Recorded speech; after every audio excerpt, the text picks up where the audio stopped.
BPSC TRE 3 का हाथ से लिखा हुआ सेट, जो कि अपना क्यू सेंटर सासाराम में रोज चलता है। ठीक है, तो इसी के साथ हम लोग स्टार्ट करते हैं क्वेश्चन नंबर पहला।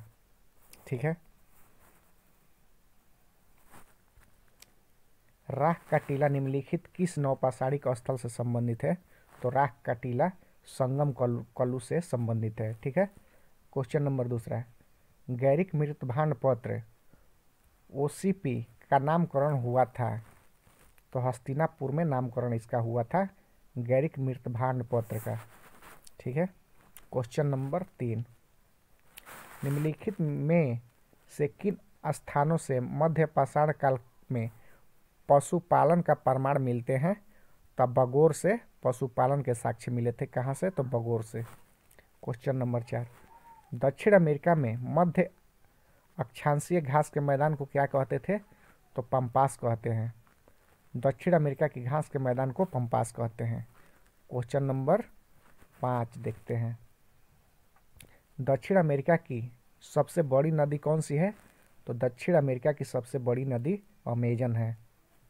क्वेश्चन नंबर 6, सागरीय लवणता का मुख्य स्रोत क्या है? तो भूमि है। सागरीय लवणता का मुख्य स्रोत क्या है?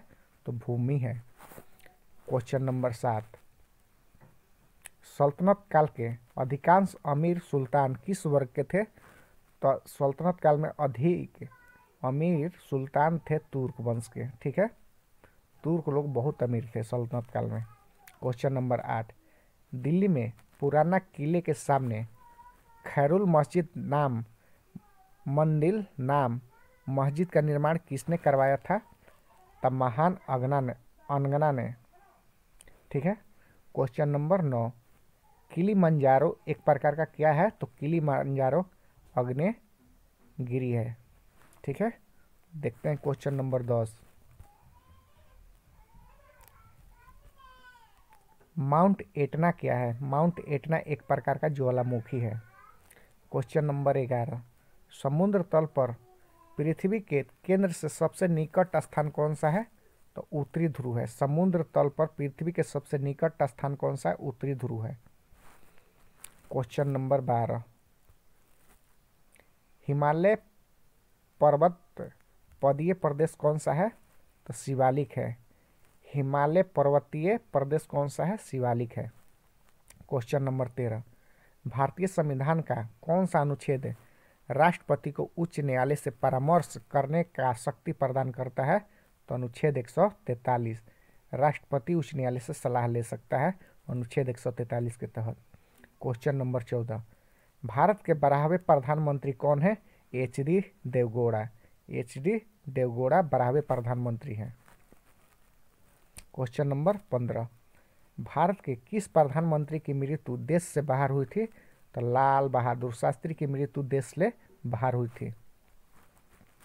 क्वेश्चन नंबर 16, निम्नलिखित में कौन भारत के प्रधानमंत्री बनने से पूर्व किसी भी राज्य का मुख्यमंत्री नहीं था? तो एस चंद्रशेखर किसी भी राज्य का मुख्यमंत्री नहीं थे, डायरेक्ट प्रधानमंत्री बने थे। क्वेश्चन नंबर 17, यकृत एवं मांसपेशी में ऊर्जा जमा होता है किस रूप में?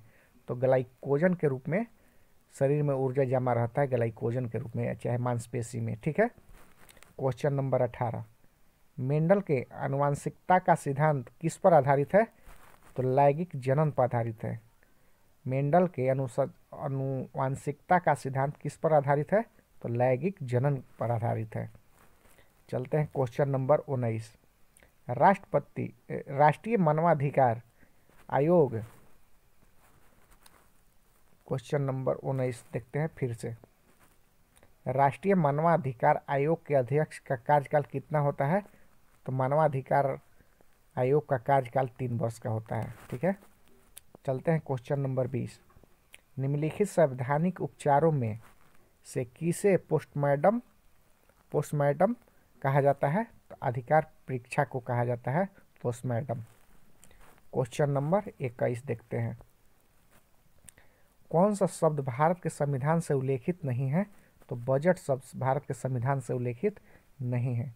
क्वेश्चन नंबर 22, सरकारी व्यय को नियंत्रण करने का अधिकार किसके पास है? तो सरकारी व्यय का नियंत्रण करता है वित्त मंत्रालय। क्वेश्चन नंबर 23, संशोधित मूल्य वर्धित कर का संबंध किससे है? संशोधित मूल्य वर्धित कर का संबंध उत्पाद कर से है। क्वेश्चन नंबर 24, ब्याज भुगतान एक प्रकार का आइटम है, किसका? तो राजस्व व्यय का ब्याज भुगतान आइटम है। क्वेश्चन नंबर 25, भारत में सेवा कर किस वर्ष प्रारंभ हुआ? तो सेवा कर भारत में 1994-95 में प्रारंभ हुआ। ठीक है, देखते हैं क्वेश्चन नंबर 26, नई मुद्रा यूरो किस वर्ष में प्रारंभ हुई थी? यूरो मुद्रा 1999 में प्रारंभ हुई थी। क्वेश्चन नंबर 27, कौन अपने पद का शपथ नहीं लेता है? तो स्पीकर यानी अध्यक्ष अपने पद का शपथ नहीं लेता है, बाकी राष्ट्रपति लेते हैं, प्रधानमंत्री लेते हैं, उपराष्ट्रपति लेते हैं।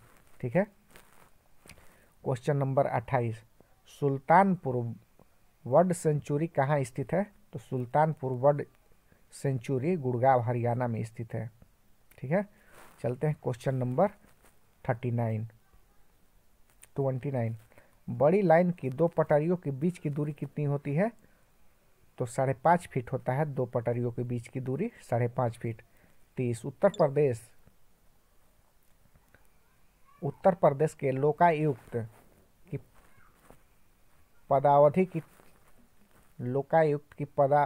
पद धारण करने का अवधि कितना होता है? तो 8 वर्ष तक वो अपने पद पर बने रह सकते हैं। क्वेश्चन नंबर 31, भारत सरकार की आय का सबसे बड़ा स्रोत क्या है? तो भारत सरकार के आय का सबसे बड़ा स्रोत उत्पाद कर है। ठीक है, देखिए क्वेश्चन नंबर 32, भारत में राज्यों सरकारों के लिए आय का सबसे बड़ा स्रोत क्या है? तो बिक्री कर।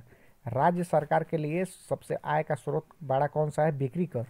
और भारत सरकार के लिए उत्पाद कर, राज्य सरकार के लिए बिक्री कर। ठीक है, क्वेश्चन नंबर 34, कौन सा केंद्रीय सरकार का कर नहीं है?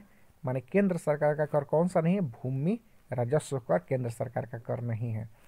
क्वेश्चन नंबर 34, संविधान के अंतर्गत पंचायतों में महिलाओं के 1/3 सीट की गारंटी कौन सा अनुच्छेद देता है?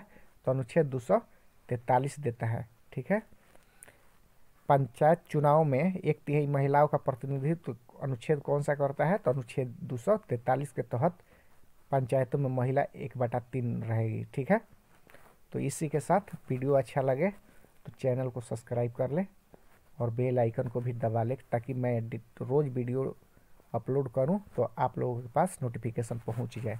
ठीक है।